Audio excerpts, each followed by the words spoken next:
नमस्कार। Young Bharat news में मैं ब्रजेश सिंह आपका स्वागत करता हूं।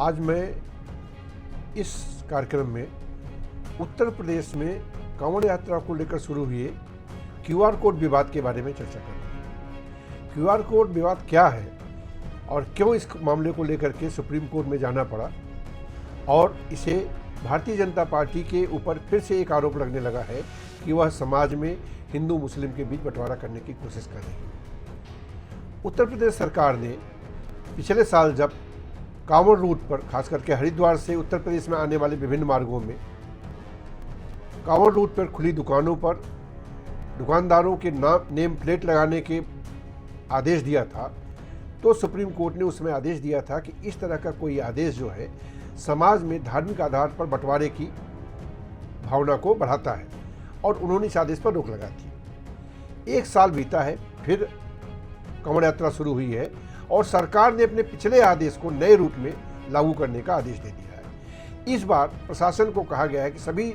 दुकानदारों को एक क्यूआर कोड दिया जाएगा जिसे उन्हें अपनी दुकान पर प्रदर्शित करना पड़ेगा, और कोई भी ग्राहक उस क्यूआर कोड को स्कैन करके यह जान सकता है कि दुकान का मालिक कौन है, दुकान मालिक का नाम क्या है, और वह उसकी धार्मिक पहचान भी और निजी जानकारियां भी हासिल कर सकता है।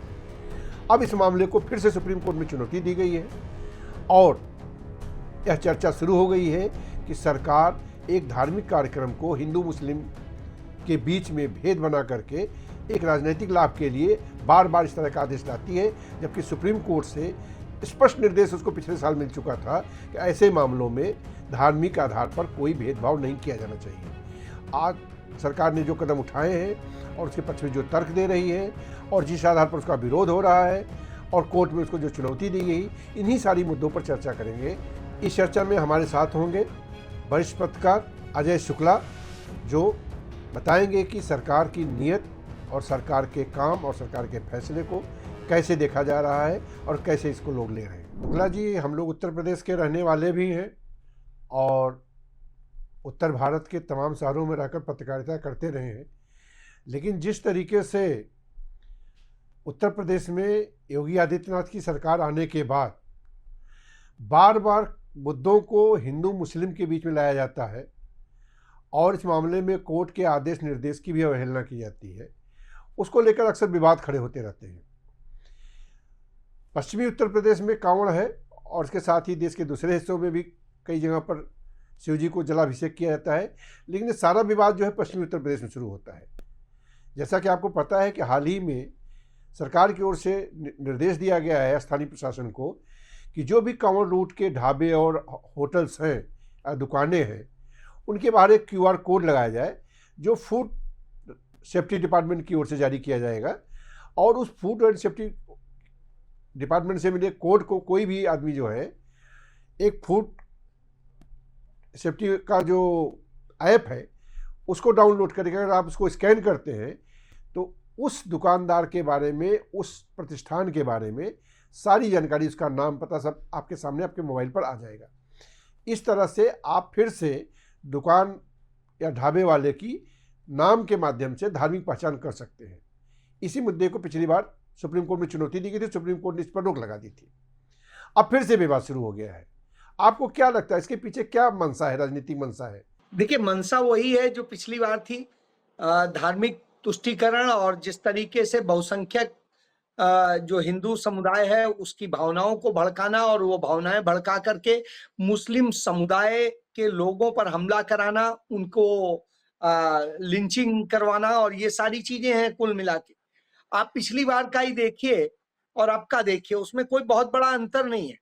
पिछली बार जब निर्देश दिए गए तो ये कहा गया कि आप अपने यहाँ बड़ा बड़ा बोर्ड लगाएंगे, उसमें लिखेंगे कि आपके यहाँ कौन है, काम करने वाला कौन है, हिंदू है, मुसलमान है, क्या है।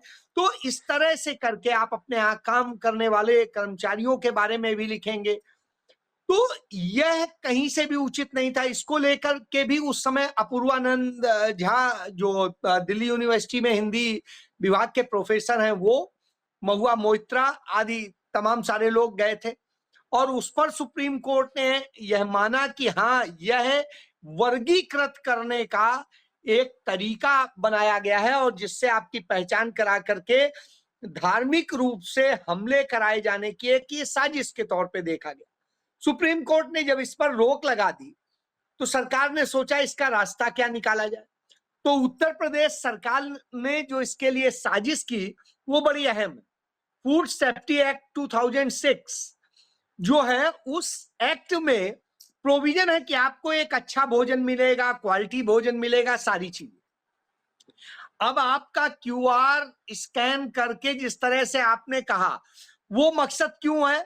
वो मकसद इसलिए है कि उसके जरिए आप वो सारे डिटेल्स आपके सामने आ जाएंगे, जैसा कि आपने बताया कि वो कौन है, कौन उसका मालिक है, किसके नाम है। तो ये सब करके और फिर आप इसी कारण से आपको फूड सेफ्टी डिपार्टमेंट में जाना पड़ेगा, वहां से भी एक उसके लिए एक्सेस लेना पड़ेगा। तो ये करके दुकानदारों को कई तरह से फंसा दिया। एक तो सरकारी मशीनरी में फंसेंगे, जल्दी अल्लाह आपको मिलेगा नहीं। जबकि फूड सिक्योरिटी एक्ट जो है, वो जो सेफ्टी एक्ट 2006, उसमें जो सिस्टम है वो ये है कि आपको क्वालिटी प्रोडक्ट मिले। यहां क्वालिटी प्रोडक्ट की बात नहीं है, क्योंकि उसमें प्रोडक्ट वाली बात ही नहीं है। उसमें तो आपका डिटेल इन्हें सर्च करना है।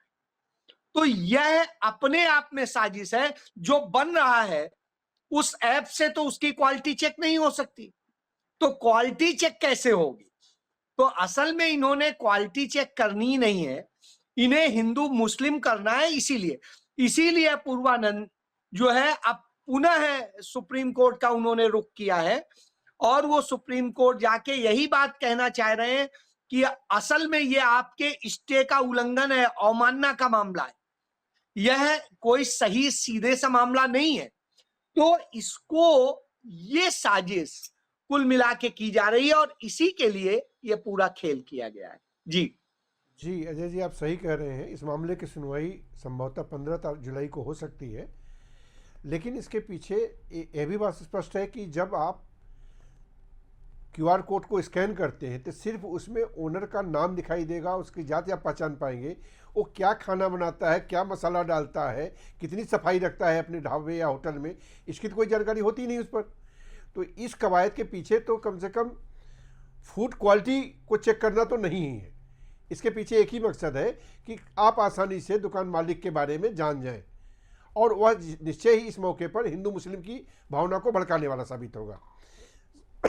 सवाल है इसके पीछे, जी मैं जो पूछना चाह रहा हूँ, सवाल है कि क्या वर्तमान में जो उत्तर प्रदेश की सरकार है या जो भाजपा की सरकार है, वह चाहती है ऐसे मौक़ों पर जब महीने भर का एक बड़ा उत्सव होता है, लाखों की तादाद में लोग घर से बाहर आकर के उत्सव में शामिल होते हैं, तो निश्चय ही उस यात्रा रूट पर रहने वाले दुकानदारों को अच्छी खासी आमदनी होती है। सरकार चाहती है कि एक वर्ग के लोग इस लाभ से पूरी तरह वंचित रहें, उनको कोई आर्थिक लाभ न पहुंचने पाए, और इस भेदभाव को बढ़ावा इसलिए दिया जा रहा है ताकि वो मुसलमानों को इस अवसर पर जो दुकान उनकी चलती थी, जो उनका व्यवसाय होता था, उसे पूरी तरह से ठप करा दिया जाए। क्या कुछ इस तरह की भी साजिश इसके पीछे हो सकती है?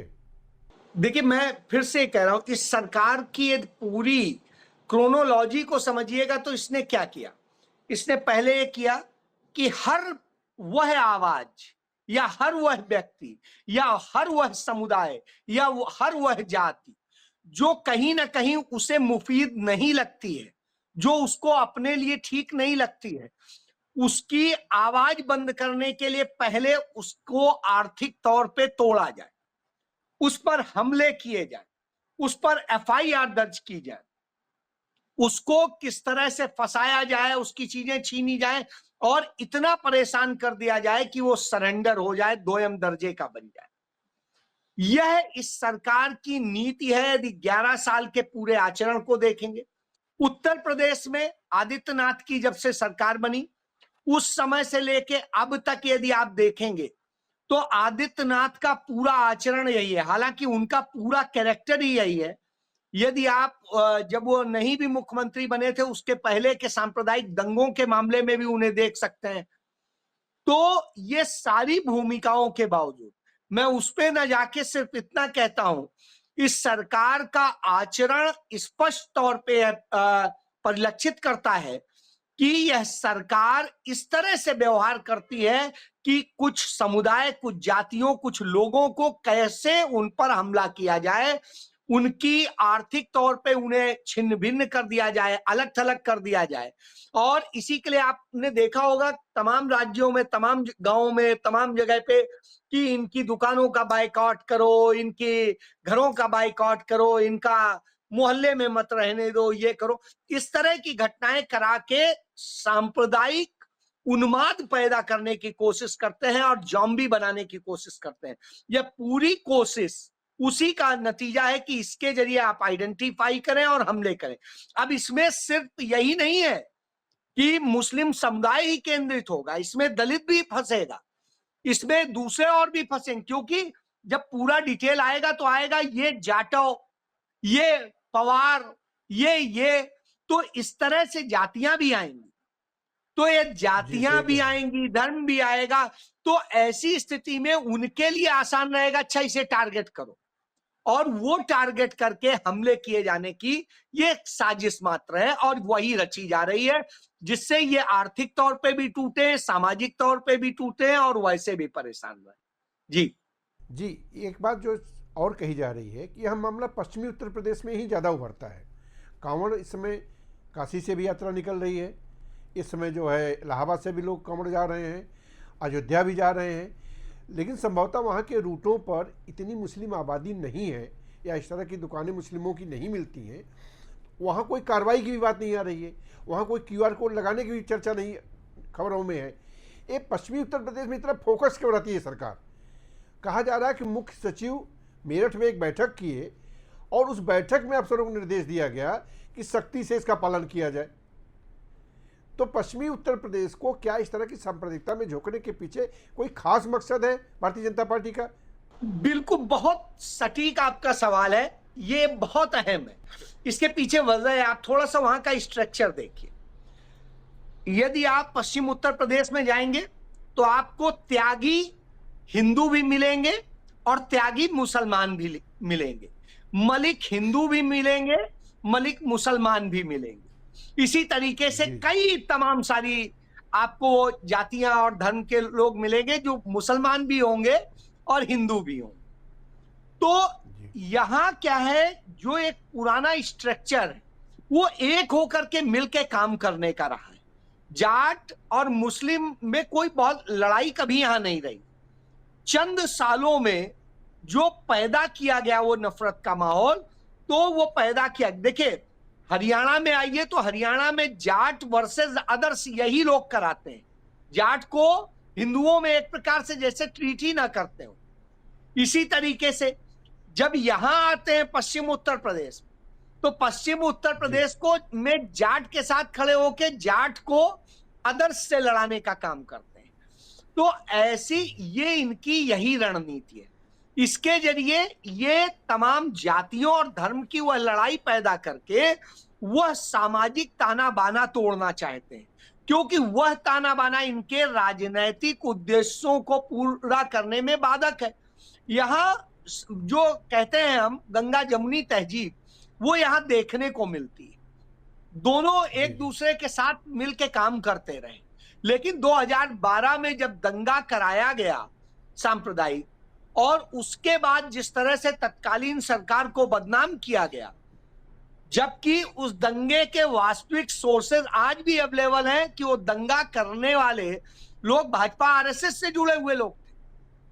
उनके मुकदमे वापस लिए गए आदित्यनाथ की सरकार। ये वैसे ही था जैसे दिल्ली में जब 84 का दंगा हुआ, तो 84 के दंगे में 49 जो FIR थी उनमें भारतीय जनता पार्टी आरएसएस के लोग थे, जिन्होंने सिखों पर हमले किए, उन्हें मारा, उनको लूटा, सब कुछ किया। और उसके बाद में मदन लाल खुराना सरकार आई तो उसने मुकदमे वापस ले लिए। उसी तरीके से यहां पर होता है, यहां पर वो सारे दंगे फसाद इन्होंने किए। तो दंगे फसाद करा करके अपनी राजनीतिक जमीन तैयार करने की साजिश, चूंकि यहां का मुसलमान गांव-गांव में, घरों में के बिल्कुल साथ साथ घर हैं हिंदू मुस्लिम के, तो उसमें यदि लड़ाई होगी तो वह संघर्ष बड़ा रूप ले लेगा, और वह रूप लेगा तो भाजपा उसी का लाभ उठाती है। तो यह उस साजिश का हिस्सा है, इसलिए इसे यहां भड़काया जाता है। जी जी, ऐसी भी चर्चा है कि 12 के दंगे के बाद पश्चिमी उत्तर प्रदेश में तमाम कम्युनिटी के लोग इकट्ठा हुए कुछ समय बाद, और उनको लगा कि हमारी जो एकता थी वह दंगे के चलते काफ़ी प्रभावित हुई है, और फिर से उस जो आपसी मतभेद था उसे मिटाने के लिए तमाम लेवल पर लोगों ने काम किए, और इन सालों में वो उसमें थोड़ी कमी भी आई थी। क्या सरकार फिर से उसी चीज़ को चाहती है कि 12 वाला माहौल पैदा कर दिया जाए, पश्चिमी उत्तर प्रदेश में लोग केवल हिंदू और मुसलमान के आधार पर राजनीतिक रूप से अपना फैसला ले? और अगर यह कोशिश कर रही है सरकार, तो इसका असर निश्चय ही दूसरे क्षेत्रों में भी पड़ेगा। सरकार लगातार दावा करती है कि वह संवैधानिक संस्थानों का आदेशों का बड़ा पालन करती है। केवल 12 महीना पहले जुलाई 2024 में सरकार के सुप्रीम कोर्ट ने जो आदेश दिया, आज उसी को धत्ता बताने के लिए उसका डिजिटल फॉर्म में उसी आदेश को लागू कराने की कोशिश की जा रही है। सरकार इस तरह से लगातार संस्थाओं को इग्नोर करके केवल वोट बैंक की राजनीति के लिए जो काम कर रही है, उससे समाज में जो विकास की गति है, जो डेवलपमेंट के काम है, वो भी प्रभावित हो रहे हैं। सरकार एक समय तो कहती है वो विकास के लिए कुछ भी करने को तैयार है। मोदी जी कहते सबका साथ सबका विकास, लेकिन वह सिर्फ नारों में दिखता है। जब ज़मीन पर काम हो रहा होता है तो हिंदू मुस्लिम अगड़ा पिछड़ा, अब उत्तर प्रदेश में इस समय आपको जैसे जानकारी होगी, पिछड़ों को फिर से जोड़ने के लिए सरकार तमाम कवायद कर रही है। इन कवायदों को लोग समझ नहीं पाते हैं, या बार बार उनके दबाव, उनके इस चक्कर में आ जाते हैं, क्योंकि हिंदू वर्ग, एक बार मैं देखता हूँ एक बड़ा वर्ग ऐसा है जो इस तरह के नारों से, सरकार के इस तरह के आदेशों से बड़ा उत्साहित हो जाता है। अब लोग यहाँ मांग कर रहे हैं कि साहब उस QR कोड स्कैन में सिर्फ मालिक का नाम क्यों आ रहा है, सारे एम्प्लॉई का भी नाम आना चाहिए। अगर एम्प्लॉई दूसरी जात का, दूसरे धर्म का है तो उसका भी बहिष्कार होना चाहिए। मतलब वो चीज़ें बढ़ावा देने के लिए वो तत्व जो हैं, जो सांप्रदायिक आधार पर काम करते हैं, उनको भी एक तरह का बल मिल जाता है। सरकार इस तरह की चीज़ों को रोकने के बजाय इसमें इन्वॉल्व है लगातार, और कोर्ट अपनी सीमित भूमिका निभा पाता है। उम्मीद है 15 तारीख को कोई आदेश आ जाएगा, हो सकता है फिर से रोक लग जाए, हो सकता है उसको ना भी रोक लगे, लेकिन समाज में जो संदेश देना है वह सरकार लगातार दे रही है। इसके परिणाम क्या होने वाले हैं? क्या उत्तर प्रदेश इसी तरह से अलग अलग खांचों में लगातार बटा रहेगा, जो बंटवारे जाति और धर्म के नाम पर है उन्हें और मजबूत किया जाएगा, या इसको कुछ जोड़ने की भी कोशिश होगी? विपक्ष भी इस मामले में बहुत कारगर भूमिका नहीं निभा पा रहा है। जी देखिए, मैं ये समझता हूं कि विपक्ष या किसी पर हम दोष दें, इसके बजाय हमें अपने समाज पे भी देखना हो। विपक्ष भी तो उसी समाज से आता है। समाज में वह जहर बो दिया गया है कि उतना खुल के विपक्ष बोलने की हालत में आ नहीं पाता है जितना उसे होना चाहिए, क्योंकि चाहिए में और होने में अंतर है। स्थिति यह है कि राजनीति उसी जनता के बीच में करनी है। आज जब कांग्रेस पार्टी सच बोलती है तो कहा जाता है नहीं वो मुस्लिम्स की पार्टी है, समाजवादी पार्टी बोलती है तो कहा जाता है नहीं वो तो इनकी पार्टी है। तो इस तरह से करके पार्टियों को जाति और धर्म के आधार पर डिफाइन किया जाने लगता है। इसलिए शायद विपक्षी दल उतना मुखर ढंग से आवाज नहीं उठा पाते जो उठाना चाहिए। हालांकि उठाते हैं, मैं ये नहीं कहूंगा कि नहीं, लेकिन आज एक समस्या और है। पहले विपक्ष आवाज उठाता था तो देश का मीडिया उसे बेहतरीन तरीके से प्रस्तुत करता था। आज गोदी मीडिया बन गया है, जो गोदी मीडिया उसे, उस सच को कैसे छिपाने का काम करता है। आप देखिए बिहार में जैसे चुनाव का चल रहा है, सारे सच जो लेके आ रहा है मीडिया, उसके ऊपर हमला किया जा रहा है, उसे गलत बताया जा रहा है और गलत खबरें छापी जा रही। लेकिन साहब कोई सुनने को, उन गलत खबरों को गलत नहीं बता रहा है चुनाव आयोग। जो सही खबरें हैं, ग्राउंड रिपोर्ट हो रही, उसे गलत बता रहा है। तो इसी तरीके से यहाँ की स्थिति है। अब उत्तर प्रदेश में जिस तरह से किया गया है, कौन सी ऐसी समस्या है जो यूपी में इस समय नहीं है? चाहे इस उत्तर प्रदेश में बेरोजगारी की समस्या हो, भुखमरी की समस्या हो, लोगों के आत्महत्या करने की संख्या हो, महिलाओं के साथ होते अत्याचार हो, बलात्कार हो, दूसरी और घटनाएं हो, जातिगत हमले हो, धर्मगत हमले हो, और इसके अलावा लोगों के साथ में उनके हक छीने जाने का हो, भ्रष्टाचार हो, हर चीज चरम पर। और इन सब से मुंह मोड़ने का दो ही तरीका है, या तो इन पर सुधार किया जाए या फिर व्यक्ति को कहीं दूसरी जगह फंसाए रखा जाए, ऐसी जगह फंसाए रखा जाए कि वो सांप्रदायिक और दूसरे उनमें ध्रुवीकरण में ऐसा फंस जाए कि वो उसी में फंसी रहे, सवाल ही ना करे, और अधिक से अधिक लोगों को इसमें जॉम्बी बना के खड़ा कर दिया जाए। तो यह एक कहीं ना कहीं हर व्यक्ति में एक धर्म की भावना होती है, एक जाति की भावना होती है, एक दूसरी होती है, किसी में कम होती है, किसी में ज्यादा होती है। उसे कितना आग लगाया जाए और भड़काया जाए। मैं इसका एक उदाहरण देता हूं। पश्चिम उत्तर प्रदेश में ब्राह्मण ठाकुर की लड़ाई नहीं होती, लेकिन आप जाइएगा पूरब के क्षेत्र में होती है। दोनों वर्चस्व के लिए लड़ते रहते हैं, वहां ब्राह्मणवाद ठाकुरवाद दोनों चलता है। इसी तरीके से पश्चिम में जो है दलित जाट और जाटों की लड़ाई होती है, इन दोनों के बीच संघर्ष होता है। आप यदि ब्रज के क्षेत्र में जाएंगे, इधर इटावा और इस साइड में, तो इधर यादव वर्सेस अदर्स होता है, क्योंकि वो थोड़ा सा मजबूत है तो वो दूसरों से लड़ते हैं। इसी तरह से तमाम जगह, लेकिन जहां पर ठीक स्थिति में वहां इस तरह की लड़ाइयां नहीं होती। आप मध्य यूपी में देखिएगा, चाहे लखनऊ में देख लीजिए, चाहे आप कानपुर में देख ले, इधर के साइड में बहुत जातिगत लड़ाइयां नहीं होती। इक्का दुक्का चलिए हर जगह होती हैं, लेकिन वो ऐसे नहीं होती। यहां लखनऊ में धर्म के नाम पे भी बहुत ज्यादा लड़ाई नहीं होती। अब क्या है, उन सब को कैसे एक दूसरे को खांचे में बांट दिया जाए, लड़ाया जाए, इसके लिए ये सारी साजिशें रची। तो जहां चिंगारी जिस ढंग से डाली जा सकती है उसके लिए काम किया जाता है। तो यह एक बड़ा खतरा है और यह सरकार प्रायोजित है। सरकार चाहती है कि दंगे फसाद लड़ाई झगड़े और इनमें आप फंसे रहिए और इससे आप उससे सवाल नहीं करेंगे। तो सरकार अपनी जवाबदेही से बचने के लिए आपको हिंसा में, नफरत में ढकेल करके बर्बादी में ढकेलती है, आपकी शिक्षा को बर्बाद करती है। जहां शिक्षा देनी चाहिए वहां शिक्षा खत्म करने के काम हो रहे हैं। जहां शिक्षा को सस्ता होना चाहिए, बेहतर सुलभ होना चाहिए, वो महंगी और खराब होती जा रही। हम आप दोनों लोग इत्तेफाक से सरकारी स्कूलों में पढ़े हैं और बेहतर शिक्षा मिली, शायद आज के अंग्रेजी स्कूल में पढ़े बच्चों से ज्यादा नॉलेज हो। लेकिन स्थिति यह है कि आज इतना पैसा देने के बाद भी जब बच्चे आते हैं तो वो कहीं अलग तरह से फंसे होते हैं। तो यह हमारे लिए दुर्भाग्यपूर्ण है, क्योंकि यह सरकार की नीतियों के कारण हुआ है और इसीलिए सरकार ऐसा करती है। जी अजय जी, एक सवाल मैं आपसे और क्लियर करना चाहूँगा। उत्तर प्रदेश में भारतीय जनता पार्टी के अंदर एक आंतरिक कलह मची हुई है। पार्टी का एक वर्ग जो है ओबीसी के नाम पर, कि कहा जाता है कि उत्तर प्रदेश में सबसे ज़्यादा संख्या ओबीसी की है और ओबीसी के नेताओं का उतनी पैठ नहीं है पार्टी में जितनी की होनी चाहिए, तो जिसके मुखिया आज की डेट में केशव प्रसाद मौर्य हैं। तो उस ओबीसी की लड़ाई को आगे बढ़ता हुआ देख करके, जैसा कहा जा रहा, चर्चा है कि हो सकता है कि निकट भविष्य में केशव प्रसाद मौर्य को प्रदेश अध्यक्ष बना दिया जाए बीजेपी को, तो एक संकट खड़ा होगा मुख्यमंत्री योगी आदित्यनाथ के लिए।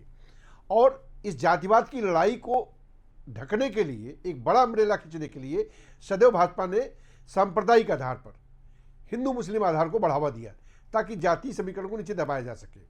अब योगी के पास तो सांप्रदायिक वाला कार्ड तो अच्छा है, लेकिन वो पिछड़ा वर्ग की पॉलिटिक्स में फिट नहीं होते हैं। कहीं ऐसा तो नहीं योगी जी लगातार हिंदू मुस्लिम मुद्दों पर इसलिए जोर दे रहे हैं ताकि ये जो पार्टी के अंदर उनकी हिंदुत्ववादी छवि के नाते पकड़ है वो मजबूत बनी रहे और पिछड़ा वर्ग के नाम में उन्हें पार्टी पर किनारे न ढकेला जा सके, हाशिए पर न ढकेला जा सके, और वो एक बार फिर से सरकार के स्तर पर हिंदू मुस्लिम के मुद्दे को ज़्यादा धार देने की कोशिश कर रहे हैं ताकि उनकी लोकप्रियता प्रदेश के संगठन में जो ओबीसी की पॉलिटिक्स करने वाले लोग हैं उनके ऊपर बनी रहे। स्वाभाविक सी बात है। देखिए ब्रजेश जी, जब राहुल गांधी ने जातिगत जनगणना की बात की तो यही भारतीय जनता पार्टी थी, उसको जाने समाज तोड़ने और सबकी तमाम तरह से उसने लांछित किया।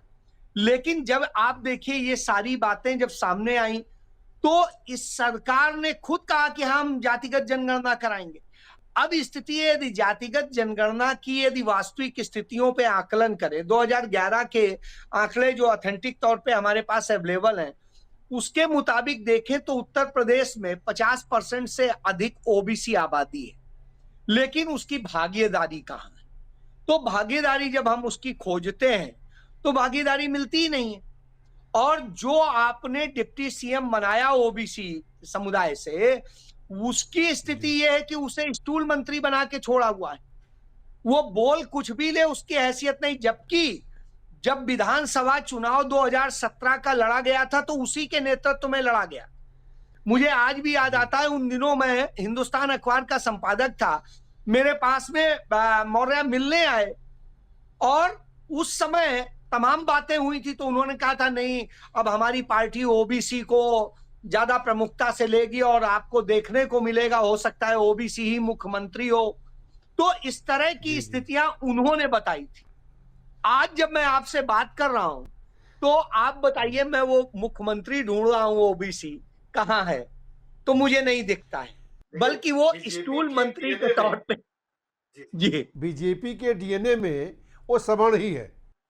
तो अब जाहिर सी बात सवर्ण है, भी धीरे नहीं, धीरे इनके आसानी से इनके बीजेपी आप बदल ब्रजेश जी, इनके आप ब्राह्मणवाद जो शब्द है मनुवाद का, वो ब्राह्मणवाद है असल में। वो वहीं से डिसाइड होता है और उसने जी, जी, पूरी पार्टी को कैप्चर कर रखा है, उसी ढंग से चलाना चाहते हैं और उसके लिए ये कुछ भी करेंगे। थोड़े दिन ये रूप बदलते हैं, जैसे गिरगिट अपने जी, रंग बदलता है, ये रंग बदलते हैं।